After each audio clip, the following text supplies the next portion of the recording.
Synopsis of the Books of the Bible. Numbers. By JND Darby.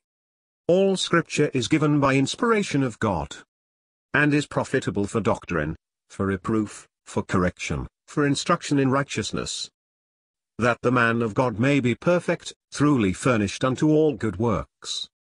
2 Timothy 3 verses 16 and 17. Synopsis of the Books of the Bible. By John Nelson Darby. Numbers chapter 12. Miriam and Aaron speak against Moses. After that, for what form will not rebellion assume? Miriam and Aaron speak against Moses. It is the prophetess and the priest, one who has the word from God and access to God, the twofold character of the people of God, who rise up against him who is king in Jeshurun, with whom God speaks as unto his friend. In this Moses is in all respects a type of Christ, who stands personally outside the rights which grace has conferred upon the people. Faithful in all the house of God, he enjoys close intercourse with him. Miriam and Aaron ought to have been afraid.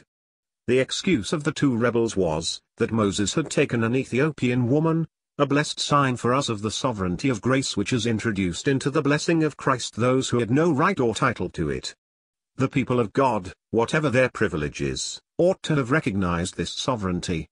Israel would not, and was smitten with leprosy. It is, however, in their character of witness or prophet that they suffer this chastening. Aaron as intercessor, and the position of Moses. Aaron resumes his place of intercessor and speaks humbly to Moses, a figure, I think, of the humiliation of Israel, grounded on the value of the intercession of Christ, identifying himself with the position of the people. God's answer is, that Miriam should be humbled and chastened, shut out, for a time, from intercourse with him, then restored to favor again. The people wait for her restoration. Let us remember that the Lord here recalls this fact, that the most glorious position for Moses was that when he was separated from the people, when he pitched his tent without the camp and called it the tabernacle of the congregation or meeting. The people had but too much forgotten this. When the members of the church also, in the thought of making themselves spiritual, take advantage of their glory and position as prophets and priests, characters which do indeed belong to them, to disown the rights of Christ, as king in Jeshurun, having authority over the house of God, there is room for considering whether they are not guilty of the rebellion here spoken of. For my part, I believe they are.